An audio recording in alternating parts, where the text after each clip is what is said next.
Hello everyone, welcome to my channel and today we are going to do exercise 4.2 class 9th mathematics. So let us start with very first question. Which one of the following options is true and why? Okay, so यहाँ पे हमें एक equation given है. क्या है equation? Y is equal to 3x plus 5. Okay, so इस equation में आपसे पूछा गया है कि इस equation के कितने solution हो सकते हैं. यूनिक सॉल्यूशन होगा या इसके टू सॉल्यूशंस होंगे या इनफाइनाइटली मैनी सॉल्यूशंस होंगे. ओके, तो आपको मैंने इससे प्रीवियस वीडियो अगर आपने नहीं देखी है तो go to the I button and check that video also. 4.2 का इंट्रो मैंने अपलोड ऑलरेडी किया हुआ है. तो उसमें मैंने आपको बताया था कि अगर आपके पास y equal to 3x plus 5 है, अगर सपोज आपने यहाँ पे x की वैल्यू को रखा 0, if you put x equal to 0, then what happen? Y will be 3 into 0 plus 5. So value of y will be 5 here. Similarly, अगर आप x की कुछ और वैल्यू लेते हैं, अगर आपने x की वैल्यू को 1 लिया तो उस केस में y की वैल्यू कितनी हो जाएगी? 8. For each value of x you will get a unique value of y. तो we can say that कि ऐसी इक्वेशन के लिए क्या होगा? बहुत सारे सॉल्यूशंस होंगे. केवल एक वैल्यू नहीं रख सकते हम x की, हम x की बहुत सारी वैल्यूज़ रख सकते हैं. ठीक है, एक एक करके 0, 1, 2, -1, -2, √2, anything we can put, any real number. ठीक है, तो जितने भी नंबर्स नोन है वो सब नंबर्स हम x की वैल्यू की जगह पे पुट कर सकते हैं और उस केस में y की हमेशा अलग वैल्यू ही हमें मिलेगी. तो हम ये कहेंगे कि yes, this has infinitely many solution. इसका एक और रीज़न है, जब भी हम ग्राफ ड्रॉ करते हैं लीनियर इक्वेशन के लिए. ओके, ये लीनियर इक्वेशन है y equal to 3x plus y plus 5. This is the linear equation. तो इसके लिए जब भी हम ग्राफ ड्रॉ करेंगे तो हमें मिलेगी हमेशा एक स्ट्रेट लाइन. ठीक है, एक स्ट्रेट लाइन मिलेगी. तो अगर मैं कहूँ इस स्ट्रेट लाइन पे, जैसे अभी हमने एक सॉल्यूशन फाइंड किया कि x की वैल्यू 0 है तो y की वैल्यू 5 आई, तो 0,5 एक पॉइंट होगा इस स्ट्रेट लाइन पे. इसी तरह से इस स्ट्रेट लाइन पे, ये स्ट्रेट लाइन बनी कैसे है? ये स्ट्रेट लाइन मिलके बनी है बहुत सारे पॉइंट से.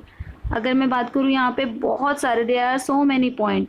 ठीक है, infinitely many point, and each and every point is the solution of this equation. जितने भी यहाँ पे पॉइंट है इस लाइन के ऊपर, all that points are the solution.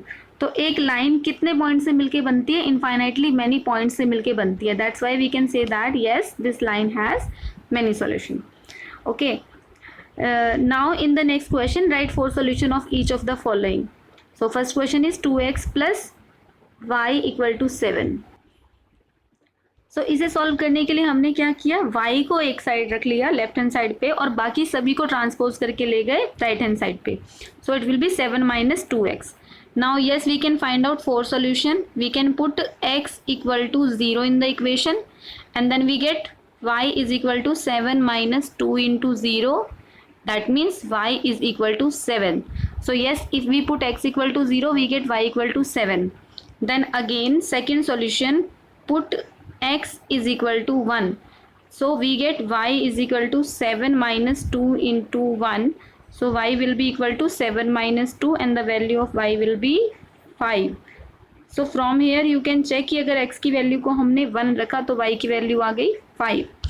Similarly, if we put x is equal to minus 1 here, so y will be equal to 7 minus 2. x की value को रखा -1. अब इसको हमने मल्टीप्लाई किया तो यहाँ पे माइनस इंटू माइनस हो जाएगा plus. So 7 plus 2, so y की वैल्यू हो जाएगी 9. दैट मीन्स x की वैल्यू -1 और y की वैल्यू हो गई 9. Then put x is equal to -2. So y की वैल्यू कितनी होगी? 7 minus 2 into -2. That will be 7 plus 4 and that is 11.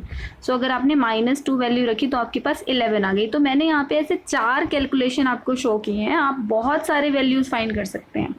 ठीक है, so let us go to the second question. एक चीज़ याद रखना, आपने इसमें किया क्या है? बेसिकली यहाँ पे आपने y की टर्म, x की टर्म्स में y को लिखा और फिर ये हमारे लिए बहुत सिंपल हो गया कि हम x की वैल्यूज़ पुट करते गए और y की वैल्यूज़ आती गई. तो सबसे पहले आप इक्वेशन को इस फॉर्म में कन्वर्ट करोगे.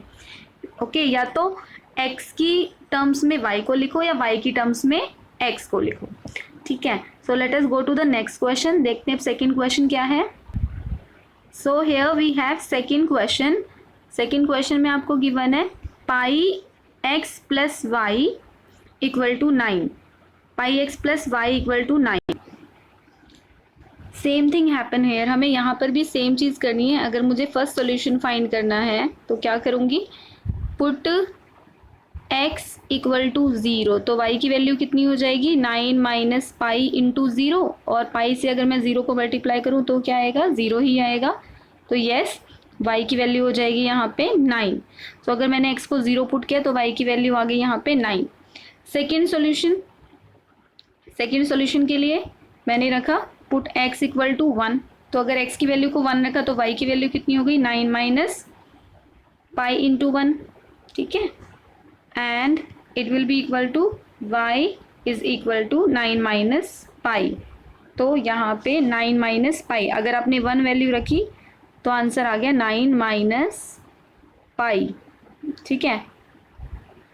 इसी तरह से आप x की वैल्यू को अगर रख दें यहाँ पे -1, तो y की वैल्यू कितनी हो जाएगी 9 माइनस पाई इंटू -1, तो ये हो जाएगी 9 is equal to y is equal to 9 plus pi. Okay, so हम कहेंगे y इज इक्वल टू, अगर -1 मैंने वैल्यू रखी है तो ये आ जाएगी यहाँ पे 9 प्लस पाई। तो इस तरह से आप एक सोल्यूशन अपने आप भी निकाल सकते हैं। इन शॉर्ट, अगर मैं x की वैल्यू को यहाँ पे -2 रखती हूँ तो y की वैल्यू आ जाएगी 9 प्लस 2 पाई, ठीक है। So now right this in the box and yes, these are the 4 solution of the given equation and this is the last part, x equal to 4y। तो x ऑलरेडी y की terms में लिखा हुआ है तो हम यहाँ पे डायरेक्ट वैल्यूज़ पुट करेंगे। If I put y equal to 1 then x की वैल्यू कितनी हो जाएगी 4 into 1, so x will be 4। Okay, so if I put 1 तो if I put y equal to 1 तो x की वैल्यू हो गई 4। Then next, if I put y is equal to 2 then x की वैल्यू कितनी होगी, x equal to 4 into y था तो यहाँ पे हो जाएगा 4 into 2। Okay, so x will be 4 2 ज़ा 8। तो अगर मैंने y की वैल्यू को रखा 2 तो x की वैल्यू हो जाएगी 8। बिल्कुल ठीक इसी तरह इसके बाकी के 2 सॉल्यूशंस भी आप फाइंड कर सकते हैं। Okay, thank you so much for watching. अगर आपको वीडियो पसंद आए, don't forget to subscribe the channel, push the bell icon and like the video. Thank you so much for watching and मुझे कमेंट करके बताइए कि आपको कहाँ पे प्रॉब्लम आ रही, किस क्वेश्चन में आपको डाउट है। So you can text me and then I will give you answer. Thank you so much for watching.